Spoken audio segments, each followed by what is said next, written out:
On a freezing Christmas Eve in the glittering streets of New York, a successful CEO named Ethan Parker was wrapping up another late night at his tech company headquarters. The snow was falling thick and fast, blanketing the city in a hushed white glow, but as he stepped into the alley behind the building, a soft, trembling whisper stopped him cold. "Sir, I just wanted to find my mom." Ethan's heart skipped a beat. There, curled up between two dumpsters on a pile of flattened cardboard, was a tiny girl no more than 5 years old. She was wrapped in an oversized coat that swallowed her small frame, her curly hair matted from the cold, one shoe missing. Her little fingers blue from the biting wind. She looked up at him with eyes full of quiet desperation, not fear, just exhaustion that no child should ever know without a second thought. Ethan knelt down, his expensive suit brushing the icy ground. "Hey, sweetheart, it's okay. I'm here now." He wrapped his scarf around her shivering body, feeling the chill seep through his gloves. She clutched it tightly, her voice barely audible. "Mommy works at a hospital, but I got lost in the snow." Ethan's mind raced. He called for help right away, his voice shaking as he described the scene to emergency services. Then, gently, he scooped her up in his arms. She didn't fight it. Her head just rested against his chest, trusting this stranger in the storm. "My name's Ethan," he whispered. "What's yours?" A faint reply came, "Sophie." The ambulance arrived in a wail of sirens, and Ethan rode with her to the hospital, holding her tiny hand the whole way.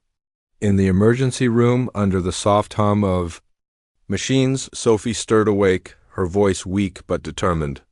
"Is this where Mommy works?" She said if she didn't come home, go to the hospital.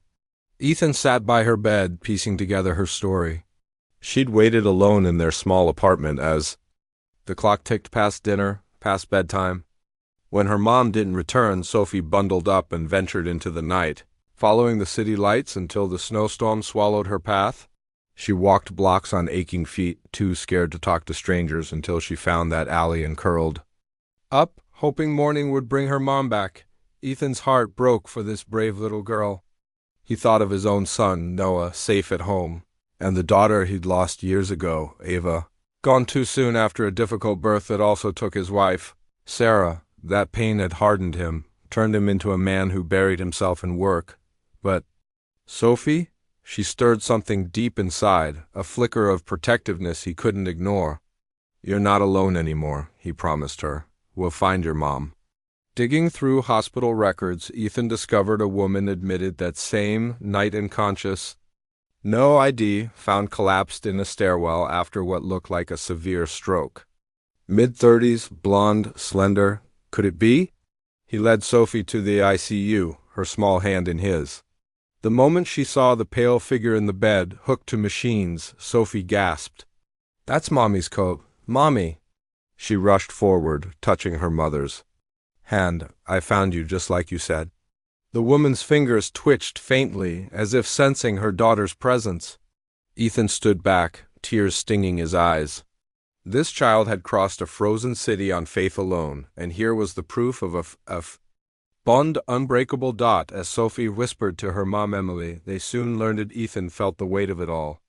Emily had been working a late shift as a cleaner at the hospital, her nursing career derailed by health issues and no safety net. She'd collapsed alone, but her daughter had come searching.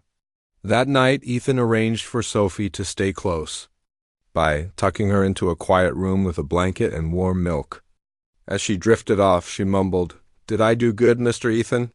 His voice cracked. "You were incredible, kiddo." The next morning, Ethan brought his son Noah to the hospital. At 8 years old, Noah was curious but unsure, clutching a crayon drawing he'd made. He peeked in as Ethan read a story to Sophie the Snowy Day, a book he'd once shared with Noah on winter nights. Noah's chest tightened.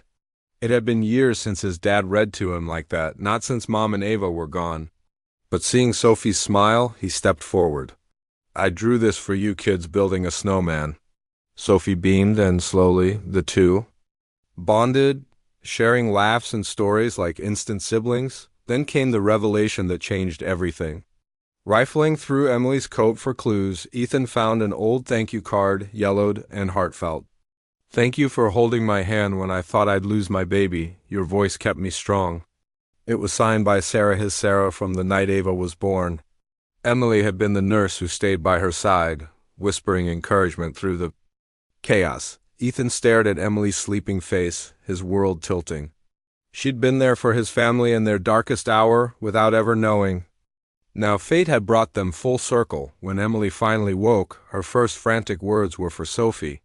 Ethan brought her in, and the reunion was pure magic: tears, hugs, whispers of, "I found you, Mommy." Emily looked at Ethan with gratitude shining in her eyes. "You saved her," he shook his head. "She saved you, and maybe me too." In the days that followed, as Emily recovered, Ethan visited daily, bringing books, meals, and quiet company. They shared their stories, her struggles as a single mom, scraping by after losing her nursing job. His grief over Sarah and Ava, how he'd shut out the world. But with Sophie and Noah playing nearby, something new blossomed. Understanding, laughter, connection. Ethan set up a small Christmas tree in the room, saying, "Let's make new memories, no strings attached." Emily smiled through tears. "I've spent so long just surviving, I forgot what hope feels like." 1 year later, on another snowy Christmas Eve, their home, a cozy townhouse near Central Park, glowed with warmth. Laughter filled the air as Noah handed Sophie a handmade book. "Your story from your big brother." She hugged him tight, calling Ethan Daddy, now a title that melted him every time. Emily, radiant and healthy, slipped her hand into Ethan's. "I thought love like this was for other people," she whispered. He pulled her close.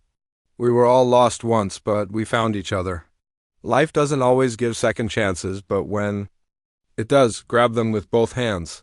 If you've ever felt alone in the storm, remember, kindness can rewrite your story, turning strangers into family.